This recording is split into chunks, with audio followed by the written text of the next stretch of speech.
जब भी हम अपने घर का इंटीरियर करवाने जाते हैं हमारे मन में ये होता है कि हमें अपना इंटीरियर सबसे भड़के बनाना है, लग्जरियस भी दिखे और ट्रेंडी भी रहे। उस चक्कर में हम बहुत इन्वेस्टमेंट करते हैं और हमारा इंटीरियर अच्छा भी लगने लग पड़ता है। मतलब कुछ ऐसी चीज़ें हम लगा देते हैं वो देखने में बहुत सुंदर होती हैं, लग्जरियस फील भी देती हैं, लेकिन उनकी इतनी ज़्यादा मेंटेनेंस होती है कि आज आप लगाओगे कल उसको आपको डेली सफाई करनी पड़ेगी। तो ऐसी चीज़ें लगाने का फ़ायदा ही नहीं है। तो कुछ 8 ऐसी चीज़ें होती हैं। फ़ायदा क्यों नहीं है? क्योंकि उसके अल्टरनेट आपको मार्केट में मिल जाएंगी जो सेम लुक के सेम लग्जरियस फील देंगी, उनकी इतनी मेंटेनेंस नहीं करनी पड़ती है। सबसे ज़्यादा चीज़ देखने में भी अच्छी यही लगती है जो रेलिंग रहती है, फ्रेमलेस रेलिंग, मतलब जिसमें कोई आपको एल्यूमिनियम नहीं दिखेगा, ना आपको स्टेनलेस स्टील दिखेगा, सिर्फ ग्लास दिखेगा।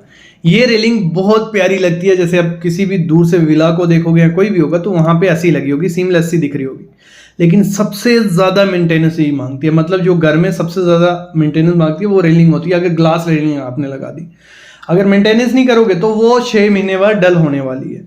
अगर स्टेयर पे रेलिंग लगाई है या बालकनी में रेलिंग लगाई है तो जो जिसपे कोई फ्रेम नहीं होता, फ्रेमलेस होती है, उसमें सबसे ज्यादा दिक्कत क्या आती है, उसमें प्रिंट्स चिपके रहते हैं। हाथ लगाओगे, क्योंकि खड़े होंगे तो पकड़ोगे, बच्चे रहेंगे तो नाक लगा रहे हैं, हाथ लगा रहे हैं, वो दाग धब्बे उस पर रहने वाले हैं। दूसरा, उसमें सिक्योरिटी का मेरे को तो बहुत ज्यादा इशू लगता है कि अगर जोर से कोई इसको लगता है तो गिरने के, टूटने के चांसेस उसके ज्यादा हो जाते हैं। और बीच बीच में गैप होता है उसके 1 mm, 2 mm, 3 mm, 4 mm gap होता है, तो वहां से सामान गिरने का इशू। और दूसरा, वो बहुत खराब सा लगता है।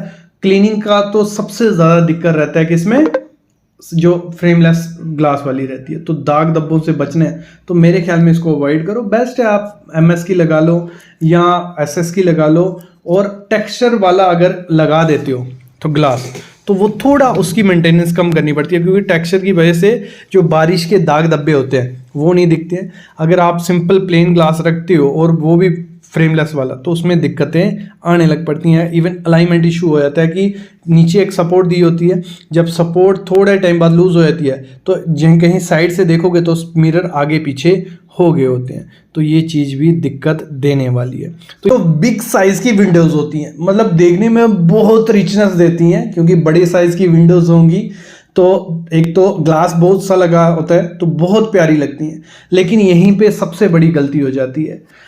होता क्या है, जब हम साउथ और वेस्ट की तरफ बड़ी साइज की विंडो लगा देते हैं और सबसे ज्यादा धूप वहीं से आती है, तो उससे होता क्या है, घर तो लग्जरियस लग रहा है लेकिन वहां इतनी ज्यादा धूप आती है। एक तो कर्टन आपको हमेशा बंद रखने पड़ेंगे, कर्टन बंद भी कर दोगे उस कमरे में इतनी ज्यादा गर्मी हो जाएगी कि आप वहां बैठ नहीं पाओगे दिन में।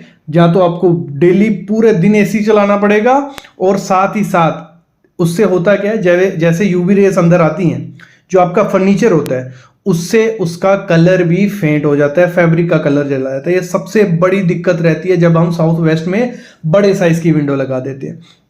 तो आपको करना क्या है, घर लग्जरियस बनाना है अगर, तो ईस्ट और नॉर्थ की तरफ बड़े साइज की विंडो आप रख सकते हो, लेकिन साउथ वेस्ट में आपको छोटी विंडो रखोगे तो ठीक रहेगा। अगली चीज क्या होती है, हम क्या करते हैं, अपनी मॉड्यूलर किचन बनाते हैं तो हम क्या करते हैं कि मॉड्यूलर किचन को ओपन रखते हैं। सामने आपका डाइनिंग रूम है, ड्राइंग रूम है, ओपन हॉल है, तो पॉसिबल करते हैं कि जितना बड़ा ओपन एरिया रहेगा उतना बेस्ट है। उससे होता क्या है, साउंड इंसुलेशन 0 हो जाती है। मतलब अगर किचन में काम कोई कर रहा है, चिमनी चल रही है, वहां पे कोई मिक्सर चल रहा है, तो अगर आप लिविंग रूम में, ड्राइंग रूम में टीवी देख रहे होंगे, आप आराम से टीवी नहीं देख पाओगे क्योंकि आवाज बहुत ज्यादा होती है। तो ऐसे देखने में तो लग्जरियस लगेगा आपका घर की ओपन किचन है, सामने डाइनिंग है, ड्राइंग रूम है, हॉल है, लेकिन प्रैक्टिकली अगर हम देखने जाएंगे तो बहुत ज्यादा दिक्कत आती है। ये वहीं पॉसिबल है। यहाँ पे आपने क्या किया है, ओपन किचन एक डमी किचन है, मेन किचन अगर पीछे में आपकी है तो वहां पे काम हो सकता है। तो इस चीज को भी आपको ध्यान रखना है जब भी अपना घर बनाना है। ओपन किचन अगर बना रहे हो तो इस दिक्कत में आने वाले हो। तीसरी गलती हम क्या करते हैं अपने घर को लग्जरियस दिखाने के लिए, वो होता है दिखावा वर्सेस ड्यूरेबिलिटी। मैं बताता हूँ कैसे। जैसे आप कोई भी बाथरूम देखोगे पिक्स में, पिंटरेस्ट पे, इंस्टाग्राम पे, तो हमारा जो बाथरूम होता है, वहां पे जब वाइट टाइल लगी होती है या कोई भी कलर की टाइल, वहां पे मैट ब्लैक के जो फिटिंग्स होती है, फिक्सचर्स होते हैं, भले वो आपके टैप्स हैं, भले शॉवर है, भले आपका कमोड है, वॉश बेसिन है, ब्लैक कलर का बहुत प्रीमियम लग रहा होता है। लेकिन दूसरे दिन ही, मतलब जैसे ही पानी शुरू होता है, हार्ड वाटर जो खारा पानी रहता है, मतलब 2 दिन में आपका जो ब्लैक कलर का वो होगा वो एकदम वाइट सा हो जाएगा। और जब आप उसको स्क्रब करने जाओगे उसके साथ उसका पेंट भी निकल जाता है। तो बेस्ट ऑप्शन क्या है कि क्रोम लगाओ, वो बेस्ट रहता है। भले ब्रॉन्ज लगा लोगे, गोल्डन लगा लोगे या ब्लैक, वो थोड़े दिन बाद खराब होने ही वाला है। अगली चीज क्या करते हैं हम, जब भी अपनी मॉड्यूलर किचन बनाते हैं तो व्हाइट काउंटर टॉप सबको अट्रैक्टिव करता है, मतलब देखने में बहुत रिचनेस आती है क्योंकि व्हाइट सा दिखता है। जो सामान भी रखोगे 2 दिन अच्छा लगेगा। तीसरे दिन क्या होता है, जो इटालियन मार्बल आता है, मोस्टली व्हाइट आपको इटालियन मार्बल ही देखने को मिलेगा। इटालियन मार्बल आता है, वो पोरोस होता है, मतलब उसमें छोटे छोटे सुराख होते हैं, पोरोस। जैसे ही उस पर हल्दी गिरेगी, दाग गिरेगा, नींबू गिरेगा, वो हमेशा के लिए निशान वहां बन जाएगा, वो हमेशा वहीं रहेगा। तो किचन के लिए बेस्ट क्या होता है, ऐसे तो मैं बोलता हूं अगर आपको लग्जरियस दिखाना है तो क्वार्ट्ज लगा लो, लेकिन उसमें भी दिक्कत आएगी, वो भी थोड़े टाइम बाद खराब होने वाला है। तो सबसे बेस्ट चीज क्या है, आप ग्रेनाइट के साथ जाओ, कोई दिक्कत नहीं है, कभी खराब नहीं होगा। और इंडियन किचन के लिए बेस्ट ग्रेनाइट ही है।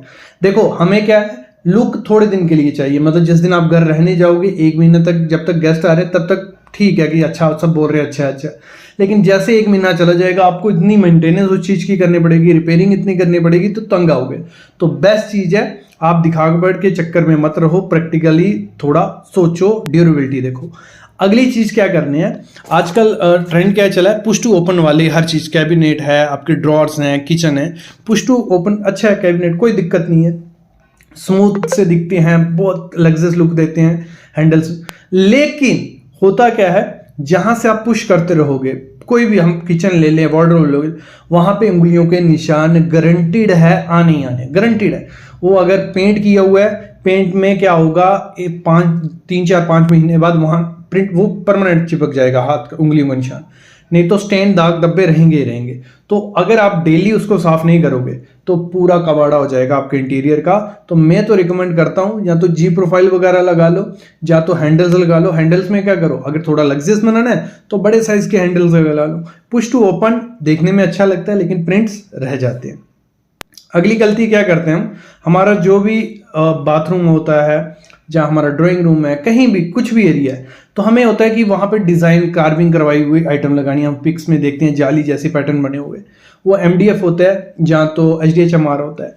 लेकिन MDF और HDHMR बाथरूम में, पानी वाले एरिया में, मॉइस्चर में, इंडिया में इतना ज़्यादा सर्वाइव नहीं कर सकता। अगर आप चाहते हो कि आपका फर्नीचर जो भी आप बना रहे हो MDF या HDHMR 5 से 6 साल ज़्यादा बोल रहा हूँ, 1 से 1.5-2 साल चलाना चाहते हो तो ठीक है। अगर उससे ज़्यादा चलाना है तो ह्यूमिडिटी और पानी उसको नहीं चलने देंगे, वो फूल ही जाएगा या तो टूट ही जाएगा।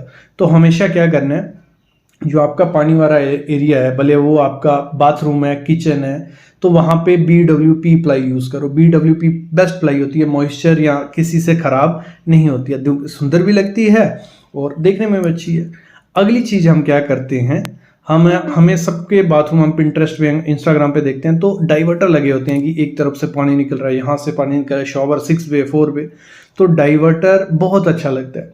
लेकिन अगर डुप्लीकेट कंपनी का, मतलब मैं बोलता हूँ अगर आपको डाइवर्टर लगाना ही है ना तो ब्रांडेड कंपनी का ही लगाओ। जगुआर हो गया, या बड़े जो टॉप कंपनीज बनाती हैं उनका डाइवर्टर लगाओ।